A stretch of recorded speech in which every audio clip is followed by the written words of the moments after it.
If you thought IT Welcome to Derry was just going to rehash the old Losers Club story, a bunch of kids facing Pennywise, surviving and walking away traumatized but alive, the season premiere just laughed in your face and said, nope.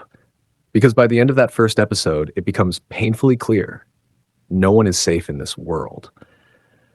The story kicks off with a mystery. Local kid Matty Clements goes missing, and a small group of friends, Lily, Teddy, Phil, and Phil's little sister Susie, decide to find out what really happened.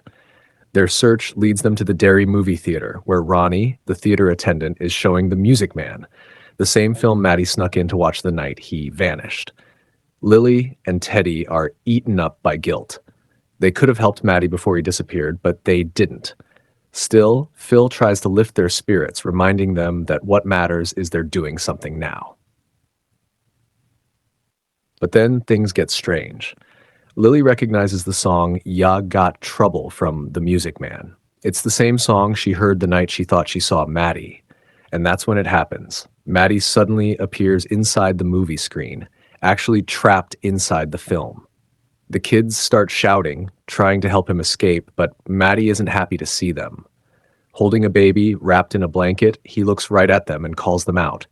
Says they lied to him, that they're the reason he's trapped there in the first place. Then the screen darkens, the music distorts, and Matty gives this sinister grin. The baby in his arms suddenly leaps out of the movie screen and into the real world. It's the Pennywise flying demon baby that killed Matty at the beginning of the episode. Now it's loose in the theater. The film reel burns. The screen twists, and this terrifying, mutant-looking creature starts attacking. Phil screams, "It's a giant freaking mutant baby," as chaos erupts. Teddy's the first to go, slammed against the ceiling, his blood splattering onto Lily as Ronnie watches helplessly from the locked projection booth. Then Phil's taken out next. Susie crawls for safety, trying to reach her sister. Lily reaches out, "Give me your hand." But before she can grab her, the demon lands right on top of them. Ronnie finally smashes her way out of the booth with a hammer and rushes in, only to find a blood-soaked Lily whispering, "They're all gone." The two flee into the lobby, Ronnie trying to block the doors behind them. But when Ronnie asks what happened, Lily looks down and realizes she's still holding Susie's severed hand. Her scream echoes into the Nelson Riddle tune, "Lolita Ya Ya Ya," a chillingly perfect ending that rolls right into the credits. I recently saw an interview with Welcome to Derry executive producer Andy Muschietti, the same guy who directed IT Chapter 1, IT Chapter 2, and The Flash. He explained that killing off Teddy, Phil, and Susie right in Episode 1 wasn't just for shock value. It was intentional, a narrative punch to remind us that no one is safe in this world. Andy said, quote, "It's like kicking the chin, that unexpected thing that hooks the audience into wanting to keep watching." And honestly, it worked. Muschietti also touched on something really interesting, the theme of birth horror. He connected it back to Stephen King's original IT novel, pointing out how none of the adult Losers Club members ever had kids. He sees that as a reflection of a deeper fear, the idea that people are too terrified to bring children into a world this dark and broken. In Welcome to Derry, that fear literally takes shape, in the form of a horrifying demon baby bursting into reality. Andy also tied this to the time period, 1962, during the Cold War.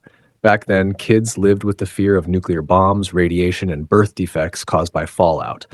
He took all those real fears and blended them into the twisted birth horror of this episode. And for the comic fans out there, yes, Teddy is seen reading Detective Comics number 298, which features the first appearance of the second Clayface. And yeah, I know what you're thinking.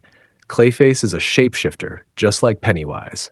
But Muschietti says that was just a fun period-accurate prop, not an intentional Easter egg. Still, pretty cool detail for DC fans. The season premiere of IT Welcome to Derry doesn't hold back. It reintroduces us to the eerie town of Derry with a ton of style and a surprising amount of heart, right before it rips that heart out. The scares are intense, the tension builds beautifully, though some of the CGI moments don't quite land.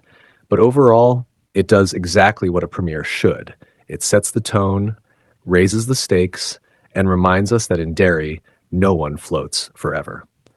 IGN gave the episode an 8 out of 10, and honestly, I'd say That's pretty fair. So, what did you think of the Welcome to Derry premiere? Were you shocked by that ending? And do you think the series will top what we've seen so far from the IT movies? Let me know what you think in the comments. And if you enjoyed this breakdown, hit that like button, subscribe, and turn on the bell so you don't miss what's coming next. Until then, remember, in Derry, everyone floats.